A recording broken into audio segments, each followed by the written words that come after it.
Hi guys and welcome back po to our page Philippines. Now, gawin natin sa video na to ang weekly horoscope for May 6 to 12 para sa mga kaibigan po natin na merong Sun, Moon, at rising sign na Capricorn. So, kung bago kayo sa channel, please click the subscribe button, bell notification, and palike na rin po ng video.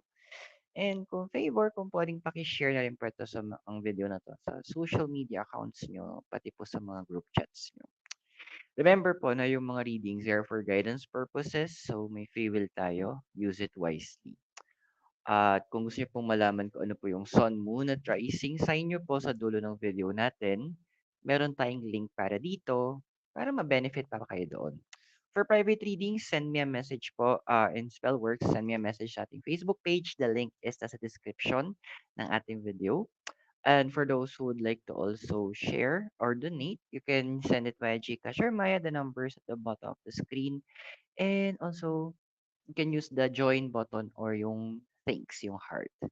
So the readings are for guidance purposes. Use your free will wisely. Capri, how are you? We have here is the card of the lovers and not for you. Literal. Karamihan sa inyo is literal. Siguro talagang point, no, na do'n sa nangyaring ano, yung transition ng Pluto from Capricorn to the House of Aquarius. So, isa ka sa mga signs talaga na medyo ano natin, itabi muna natin ng yung gusto ko yun, eh, LLL, love life later. So, medyo itabi muna natin. Kasi deep inside andun yung point na when you say love life, Capricorn, hindi naman 'to yung tipong romance agad. Kasi madaming klase ng love. Let's keep in mind na andyan yung may platonic, yan, merong philos, may eros, may agape. So maraming klase ng love. So right now, what the card is saying is medyo i-withheld mo, deep inside kasi, you're withholding some form of love. Parang hino-hold back mo yung isang klase ng love. What I'm seeing here kasi andoon na nalilimit mo yung sarili mo. Na parang feeling mo, hindi dapat mamaya na lang ako magmahal kasi may mga ginagawa ako or mamaya na lang yung next time na lang yung relationship kasi I have some other things in mind. O ayun yung mga tipong um, sige magmamahal ako pero wag muna ngayon. One of the things sa pinapaalala sa'yo ng ng cards with the card is not for you. Yes, just ang weird lang, number 6, para silang 6. 6 kasi it's about harmony. Siguro ang nakikita ko sa cards na 'to kasi pinapaalala sa'yo, it's about self-love din. Andun na ano, yung ano ba yung mga bagay na kailangan mong pagtuunan ng pansin tungkol sa sarili mo? Yun ba yung expansion ng career mo? Yun ba yung self-care? Self-image ba 'to? Ano ba yun? Ano yung klase ito yung love na kailangan mong pagtuunan ng pansin ngayon? It's all about it's all about you this time. Yung ibang mga klaseng love, it will be an LLL, triple L nga, love life later tayo sa iba. So, it's this time, itong week na 'to, fo-focus mo talaga yung energy sa sarili mo. Pero ano ba yung pumipigil para gawin mo yun? Or yung pinapakita mo sa tao? Nine of Wands and all that glitters. Okay. So, ano ba makikita natin? Nine kasi it's about, ano eh, higher level of learning. Wands, passion. So, alam mo yung tipo nagpapaka-busy ka sa mga maraming bagay. Well, hindi ka masisisi. Kasi Capricorn is also known as the house of, career. So, isa sa mga focus nyo talaga is to build your career. Yung, kumbaga, yung chosen path nyo in terms ng panagkakita. Pwedeng business to, pwedeng work, or kung ano man to. So, andun yung ginagamit nyo kasi yun na dahilan, na busy kayo. Yung totoo, busy nga ba? O dahilan na lang to na para masabi na ano, marami kang ginagawa, eme-eme. Kasi Although yes, pinagkakakitaan mo naman talaga yung kung saan ka nagiging busy, sabi nga nung all that glitters. Pero hindi mo puwede kasing gawing dahilan na busy ka, eh. Technically marami kang free time. Minsan makuda ka lang talaga sa mga nagtatrabaho, makuda lang kayo sa mga ka-work niyo. Andoon na for the chika. Although, yeah, ang ganda ng work ethics niyo, eh.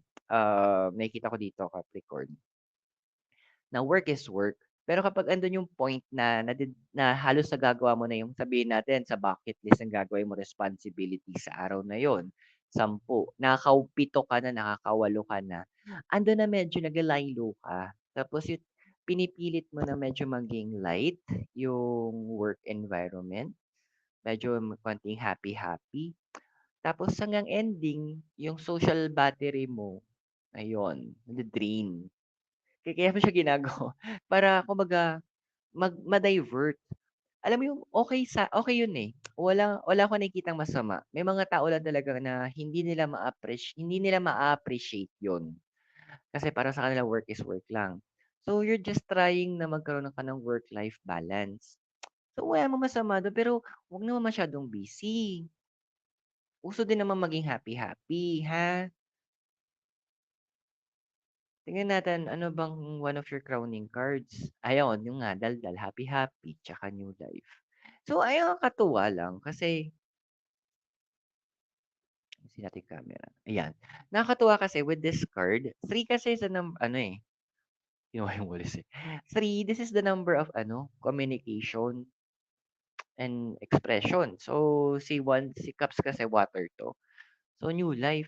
Alam mo yung naghahanap ka ng new connections, pero alam mo sa sarili mo na hindi puwede. Kasi meron ka pang gustong i ano ba yung term na yun? May nakabaon pa sa deep inside sa'yo na gusto mo pang ilabas.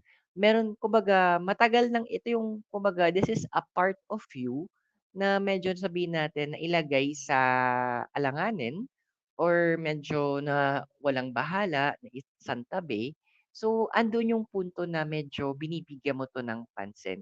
Kumbaga binubuhay mo. So, puwedeng sabihin natin ito yung sa iba na medyo outgoing, it could be your, solemn side. Sa mga tao naman na madaldal, this could be your silent side. So, yung kumbaga balance, dun tayo sa yin-yang. For the yin-yang ang peg natin ngayon madam, mga sir. So, andun na, yeah, you would like to express who you really are. Kumbaga, this is a reset na ginagawa mo. Kaya nga andoon na triple L muna tayo for yung mga ibang connections natin medyo aside natin. Kasi nga meron kang bini-build deep within. Kumbaga sa building, foundation muna sa nawala yung PNF. Foundation muna yung inuuna mo, which is a good thing. Kasi ang hirap nga magtayo nga ng building, 'di ba? Kahit nga 1 floor lang yung bahay, eh, 'pag walang pundasyon niya, good luck 'pag umulan, ewan ko lang kung 'di anurin 'yan, kung saan mapadpad. So, you're doing the right job, Capricorn, na bini-build mo. Pero ano ba yung foundation ng bini-build mong 'to? So, we have here the Knight of Pentacles and flexibility. Okay. So, yun nga, napagod ka ng kaka-adjust. Napagod ka na ikaw yung laging umiintindi, mabasag yung kristal. Napagod ka na ikaw lagi yung nandiyan. Parang gusto ko naman sila naman. Parang looking back to your past, sabi ng Knight of Pentacles. Looking back to your past, parang ang dami mong ininvest, ang dami mong binigay, ang dami from time to effort, sa knowledge, ang dami. MTM, many to mention. So, andoon na medyo napagod ka. So, you're right now, kumbaga you're standing your ground, pinapakita mo, kaya siguro self-care ka din, 'no? Pinapakita mo na, "Uy, umayos kayo, hindi sa lahat ng oras puwede niyo akong gamitin." Parang andun yung gano'ng level ka na, hindi sa lahat ng oras, eh, dapat ginagawa niyo 'to sa akin. Hindi sa lahat ng pagkakataon, tama kayo, hindi lang sa andun na tayo, medyo napuno na ang salok. Bakit? Bakit ba napuno ang salok? Ano ba sabi ng past mo? Ay, okey. Three of Swords, tapos, building blocks, which is tingnan natin opposite siya.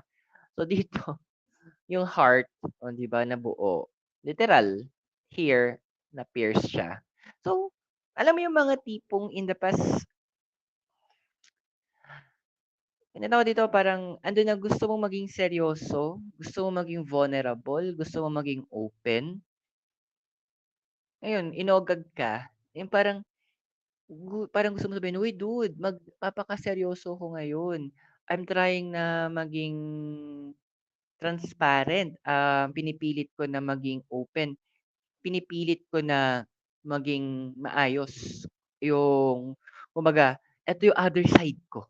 Kumbaga, yung the mysterious side of the moon. Ending, hindi sineryoso. Ending, parang yun, dinog show. Ending, hindi ka natuwa. Ang short, 'di ba? Kaya nga ayaw mo ng ikaw yung mag-adjust, eh. Parang dito mo ngayon sa past mo, dun mo nakikita sino kailangan kong puwedeng dikitan, kanino ko puwedeng magkuwento, kanino ko puwedeng mag-share. Ayun, ending na-filter mo yung mga tao, ending, doon na pinipili mo ngayon. Parang alam mo yun, ang dami mong kinut off din, eh, 'no? Ang dami mong binlock sa buhay mo. Even to the point yung iba sa inyo, family members niyo, binlock niyo. You did that or ginawa niyo yun to protect your inner peace. Hindi kita masisisi kasi 'di ba, ang pinaka-theme natin lagi or ang pinaka-target natin is protecting our inner peace. So andun nag-isolation, nilayo mo sarili mo, andoon na kinut off mo yung sarili mo from them kasi you want to rebuild, sabi nga nung building blocks. Kaya nga 'di ba andiyan ka ngayon sa posisyon kung nasaan ka, na kung saan medyo yung iba sa inyo nangangapa. Yung iba sa inyo, inaalam ano ba next step. Kasi nga nasanay kayo may mga kumbaga naging nature niyo na kayo yung nag-a-adjust. Eh, ngayon stand firm na kayo na, "Wait lang, pipiliin ko na kung kanino ako mag-a-adjust at kung mag-a-adjust man ako, up to what extent yung adjustment na gagawin." So, andun na medyo kalma, naintindihan ko na bakit gano'n with your past. Ano nga ba yung development mo in terms of you in the future? Ayun. So, Ten of Wands and Blessed. Well, struggle talaga. Well, the struggle naman kasi is necessary. Itong hirap na 'to. Bakit? Kasi sinasanay mo yung sarili mo na gawin yung mga bagay on your end. Parang kumbaga, kumbaga sa nagbubuhat ka, meron laging alalay. Ngayon, force mo na lang yung ginagamit mo. Medyo mahirap, yes. Pero it is necessary. Bakit? Para ma-develop ka. Para yung sinasabi natin kanina sa unang cards mo, balikan natin, yung nakatagong something inside of you, para mailabas mo. Kasi kung the in the sa struggle kasi lumalabas yung best of us, eh. Sa pressure, dun nakikita yung essence natin. Kaya nga medyo yung ibang connections natin, it's later na lang, triple L ulit tayo. Kasi nga, if focus mo or I'm seeing here na naka-focus ka in bringing out what is the best. Alam mong hindi pa iyan yung kaya mong gawin, eh. Alam mong meron pa. Alam mong meron pang ibubuga. Alam mong hindi pa 'to. Parang alam mo yung, this is not, hindi pa 'to, eh. Meron pa akong puwedeng ilabas. Kumbaga sa isang caterpillar na nasa cocoon, magiging butterfly, kalahati pa rin katama nilalabas, eh. Eh, nag-a-admire yung mga tao, "Ay, ang ganda naman ng colors ng butterfly." Pero alam mo hindi pa 'to, eh. Meron pa, kailangan ko pa lumabas kasi kailangan ko matutong lumipad. And flying will be the one that you will need to do in terms of different aspect. Paglipad ng career, paglipad ng finance, ng self-care, ang dami. Ang dami mong puwedeng lipad na gawin. Endure mo 'tong struggle na 'to kasi ang dami mong matututunan dito. Tingnan natin yung physical environment mo, ah. Okay, Nine of Pentacles, Loyal Heart. Alam mo in fairness, natututo ka din na how to give chance. Papaanong yung tinatawag natin second chances. Yung kasi alam mo na parang alam mo yun, yung naramdaman mo or naranasan mo papaanong hindi mabigyan ng chance. Na parang yun yung kailangan mo lang, eh, magkaroon ka ng break.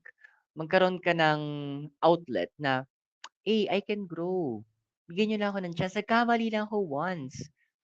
Natuto na ako. Baka naman puwede niyo akong tulungan na mag-try ulit."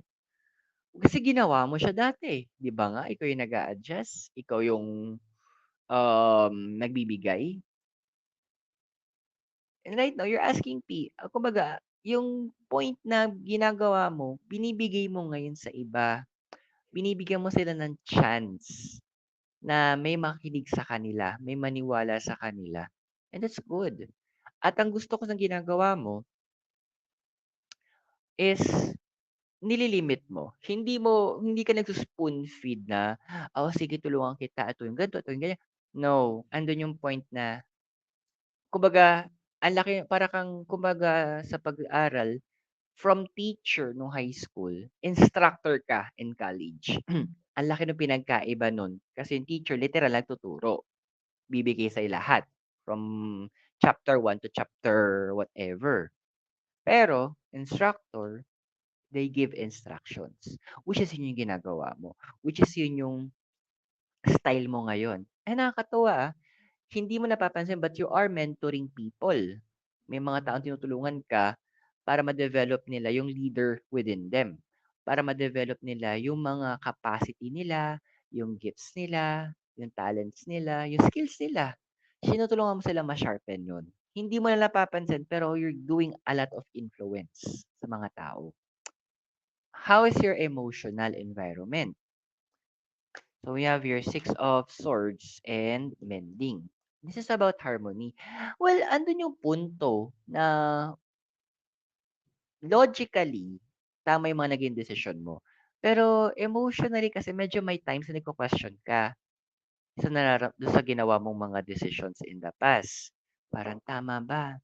Ganito, ganito. Pero kasi with the card of the Mending, andoon na ano, eh, natatalo ng mindset mo, ng logical thinking mo na, tama lang 'to kasi ganito yung nangyari." Kumbaga, there is a constant reminder na eto kasi nangyari, kaya ito yung ginagawa mo.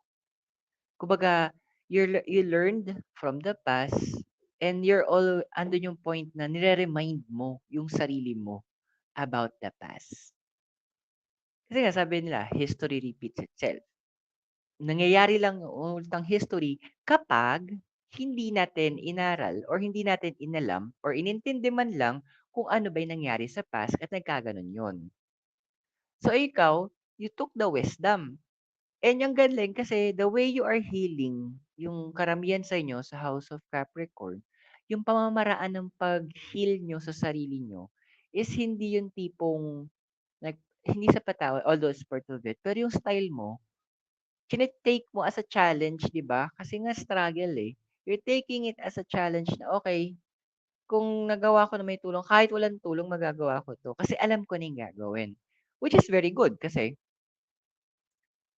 nade-develop mo yung sarili mo. Kumbaga sa pagbubuhat, andoon na ikaw mismo yung sarili mong instructor. You learned from what happened. Kinukuha mo yung wisdom dun. Pero ano bang hopes and fears mo? Tingnan natin. Two of Pentacles, higher power. Okay. So, okay, that's nice naman. Well, Two pwes is about balance, eh. So, nakakatuwa na ino-open mo yung sarili mo. Actually, ang dami sa inyo na ganito na, eh, na nakikipag-connect kayo with people, na sabihin natin ka-same ng level ng frequency niyo, ka-same ng mindset niyo, ng life goals, targets in life, plans in life. Kumbaga, andun ka sa punto na, "Wait lang, graduate na ako sa mga puro ano, pabanjing-banjing. Medyo kailangan ko din maging serious." So, andoon na nagho-hope ka that you will find people na gano'n din sila. And actually, karamihan sa inyo meron ng gano'n. However, pinapaalala sa'yo ng higher power na instead nagho-hope ka or naghahanap ka, bakit hindi mo hingin sa universe na padalan ka ng mga gano'ng tao? Remember, tandaan natin na the universe is our partner. The universe, siya yung through thick or thin, ups and downs, left and right, in and out, andyan yan. Siya yung nagga-guide. Huwag mong tatanggalin yung sarili mo sa guidance ng universe. Paano ba yung guidance? Well, ito, tarot reading. Pwedeng intuition mo, pwedeng nagpapadala siya ng sign, pwedeng may mga symbols, marami. Be open to it. Yung iba nga pwedeng instincts, yan. It's a way of the universe talking to you. Kasi ito yung development mo for your possible future. Ay, justice and ano to? Clean it up. Ay, dude, talagang sila talaga yung mag-a-adjust sa sa'yo. Sila na yung tipong gagawa ng paraan para makuha yung favor mo. Why? With the card clean it up, kasi alam mo na yung value mo eh. Makikita mo na yung halaga mo. Na wait lang, kasi ito nga yung sa base ito kanina, na andoon na yung skills mo na nakatago, yung mag-isa ka at nilalaban mo, tumatayo sa limang paa, nakikita mo yung value mo. So, mas papanig na wait lang, huwag kayo makulit, parang gano'n. Eto yung value ko, bakit ako mag-a-adjust? Kayo yung may kailangan. Kayo yung naghahanap sa akin. Bakit ako ang kailangan na humabol sa inyo? Walang gano'n. Once you know your value, you will not allow people to disrespect you in such a way. Kapag alam mo yung halaga mo, hindi mo hahayaang hindi ka respetuhin.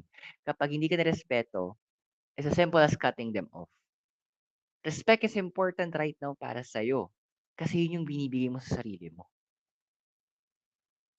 Respect is one thing na sobrang valuable. Rare na nga siya kung tutuusin. Para siyang diamond, rare na. Kaya sobrang binavalue mo.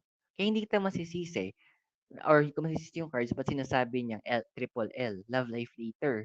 Kasi once you are able to reconnect deeply sa sarili mo at nalabas mo yung mga yung mga skills na nakatago sa'yo, nahasa mo yan, your value is aangat.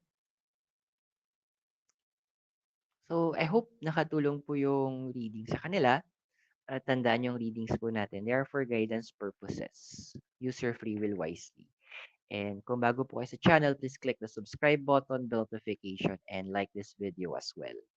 And pakishare na rin po siya sa mga social media accounts nyo and also sa mga group chats. Um, for private reading and spell works, you can message me on our Facebook page. The link is in the description.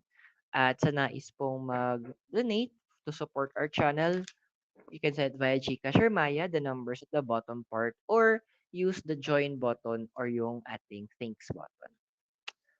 Capricorn, maraming maraming salamat sa'yo. God bless, Namaste, Hare Krishna, and blessed be. Naway magkita tayo very soon. And all the way here from La Trinidad, Benguet. Have a great day and thank you so much. Keep safe. Bye!